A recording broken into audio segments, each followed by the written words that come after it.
Assalamualaikum warahmatullahi wabarakatuh. Perkenalkan, kami mahasiswa Poltekkes Kemenkes Yogyakarta, Prodi Sarjana Terapan Sanitasi Lingkungan semester 5, kelompok 6 Pemberdayaan Masyarakat. Pelatihan kami bertema pemanfaatan barang bekas dan pembuatan biopori. Selamat menyaksikan dan semoga bermanfaat.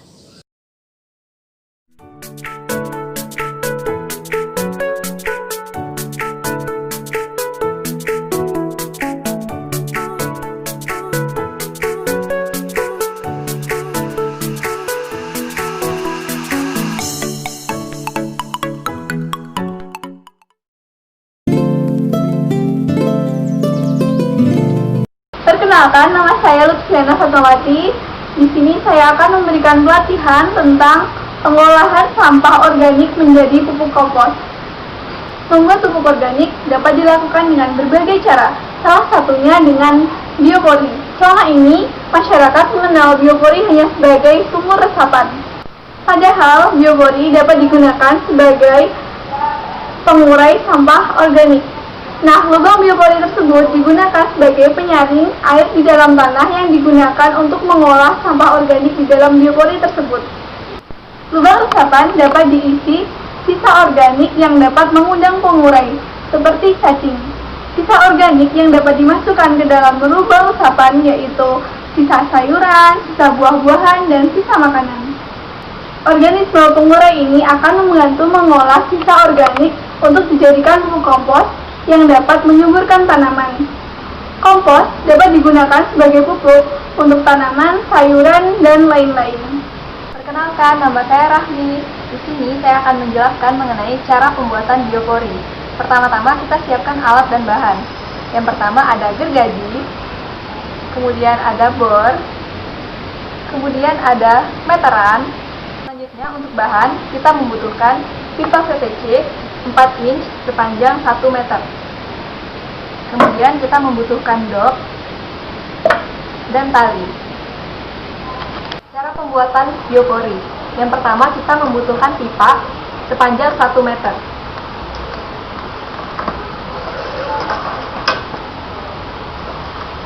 Kemudian pipa yang sudah kita potong dengan gergaji, kita lubangi setiap sisinya menggunakan bor seperti ini.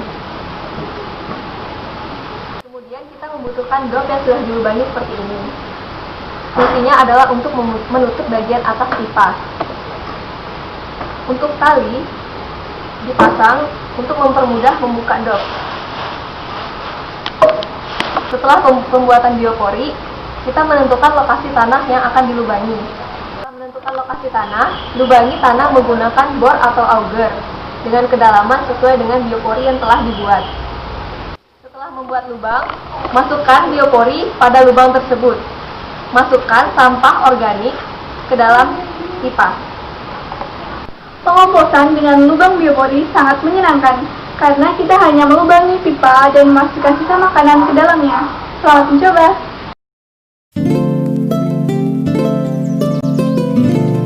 Perkenalkan, nama saya Luki. Di sini saya akan menjelaskan pengertian sampah dan jenisnya. Menurut Undang-Undang Nomor 18 Tahun 2008, sampah adalah sisa hasil kegiatan sehari-hari manusia dan atau proses alam yang berupa padatan. Jenis sampah terbagi menjadi 3. Yang pertama, sampah rumah tangga. Yang kedua, sejenis rumah tangga. Yang ketiga, sampah spesifik. Jenis sampah rumah tangga terbagi menjadi 3. Yang pertama, sampah organik, yaitu sampah yang mudah terurai. Contohnya dedaunan, sisa makanan, sayuran dan buah-buahan yang membusuk. Yang kedua, sampah non-organik, yaitu sampah yang sulit atau bahkan tidak dapat terurai. Contohnya kaca, plastik, karet. Yang ketiga, sampah B3. Sampah B3 adalah sampah rumah tangga yang mengandung bahan berbahaya dan beracun seperti lampu elektronik, barang elektronik, dan baterai. Kami akan menjelaskan cara pembuatan tempat sampah dari ember bekas. Tempat sampah yang akan kami buat ada dua. Yang pertama, tempat sampah organik, dan yang kedua, tempat sampah non-organik. Maksud dari pemilahan sampah adalah untuk menghindari penumpukan sampah dan memudahkan dalam pengolahannya. Cara pembuatan tempat sampah akan dijelaskan oleh teman saya, Rizky Intan. Perkenalkan, nama saya Rizky Intan. Di sini saya akan menjelaskan bagaimana cara membuat bak sampah dari bahan bekas. Yang pertama, alat yang dibutuhkan yaitu kuas kecil, kuas besar, dan cup. Bahan yang kita butuhkan, yang pertama ada cat dengan warna yang kita butuhkan. Yang kedua ada thinner. Yang ketiga ada ember bekas. Nah, itu tadi alat dan bahan yang dibutuhkan untuk membuat bak sampah bekas. So, yuk kita simak video cara pembuatannya. Yang pertama, campur cat dengan thinner. Nah, fungsi thinner yaitu untuk mengencerkan cat. Persiapkan berbagai macam warna cat yang diinginkan untuk menghias bak. Juga siapkan kuas cat. Selanjutnya, cat bak bekas secara menyeluruh. Setelah itu, keringkan. Cat juga bagian tutup bak bekas agar terlihat apik. Lalu, buat hiasan pada dinding bak sesuai dengan keinginan. Lalu cat kembali bak tersebut. Nah, setelah selesai, lalu dikeringkan dan diberi label atau tulisan organik atau anorganik pada bak tersebut. Fungsi tulisan ini untuk membedakan jenis sampah yang dibuang ke dalam bak.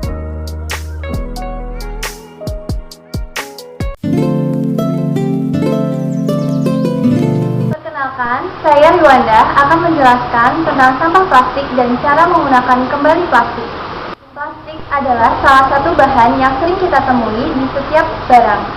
Penggunaan plastik yang tidak memenuhi persyaratan akan menimbulkan gangguan kesehatan karena plastik dapat memicu kanker dan merusak jaringan tubuh lainnya. Selain itu, sampah plastik sulit didegradasi oleh mikroorganisme. Plastik dapat bertahan bertahun-tahun sehingga dapat mencemari lingkungan di sekitarnya. Sampah plastik tidaklah bijak jika dibakar, karena akan menghasilkan gas yang dapat mencemari udara dan mengganggu pernafasan manusia.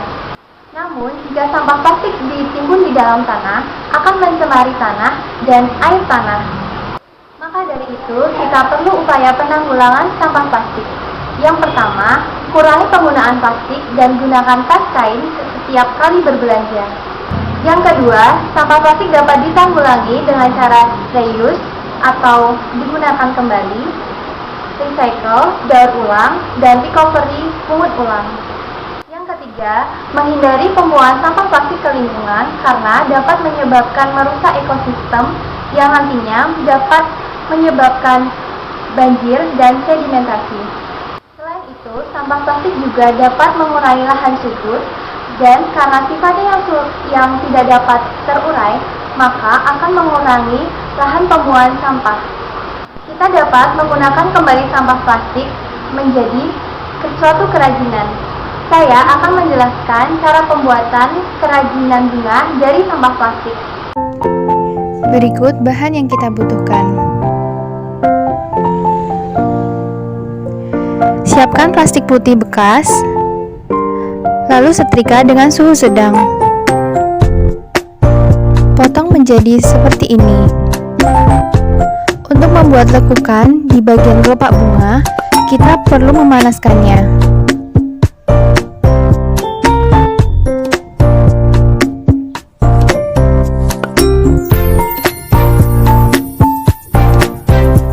Selanjutnya, kita akan membuat putih. Siapkan kawat dan beri lem, lalu lilitkan plastik terlebih dahulu. Selanjutnya, untuk bagian luar, kita memerlukan plastik berwarna kuning sebagai putih. Putih sudah jadi. Satukan antara kelopak bunga dengan putih menggunakan benang.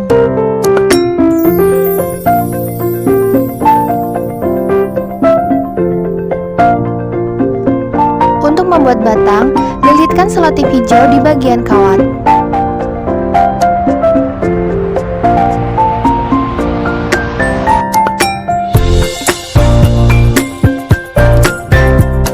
Selanjutnya, kita akan membuat daun. Untuk membuat daun, kita memerlukan plastik berwarna hijau dan ungu. Plastik berwarna ungu digunakan sebagai lapisan bagian dalam plastik warna hijau. Sebelum plastik dipotong, plastik disetrika terlebih dahulu dengan suhu sedang.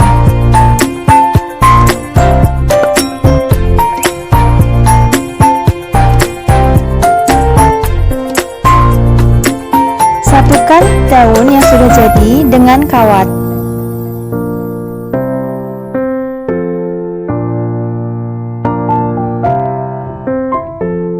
Lilitkan kawat dengan selotip hijau. Bunga dan daun dari plastik bekas sudah jadi. Perkenalkan, saya Prana. Setelah penjelasan dari teman saya akan menjelaskan mengenai sampah kardus. Kardus di tengah masyarakat memang sangat dibutuhkan. Fungsi utamanya yaitu untuk mengepak barang sebelum dikirimkan atau dipasarkan. Di samping itu, kardus juga bisa berguna untuk menyimpan barang bekas yang sudah tidak terpakai lagi. Contohnya dapat dipakai untuk mengepak barang yang akan digunakan untuk pindah ke rumah baru. Hal ini tentunya untuk mempermudah membereskan ketika berada di rumah baru. Selain itu, kita dapat mengubah kardus menjadi kerajinan yang mempunyai nilai estetik. Saya akan menjelaskan cara pembuatan vas bunga dari kardus. Siapkan alat dan bahan. Langkah yang pertama, gunting kardus dengan ukuran 9x8 cm. Lalu bentuk pola dengan ukuran bawah 5 cm dan atas 8 cm.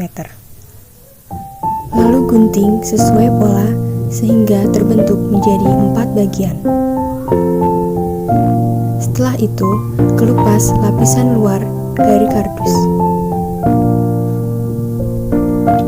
Satukan kardus menggunakan lem.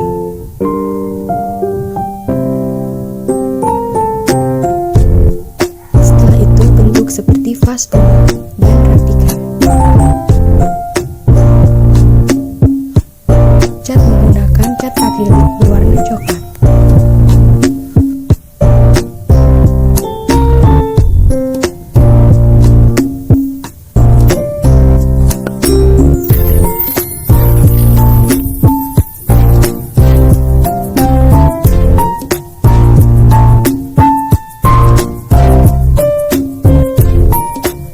Lakukan pengecatan dengan satu arah.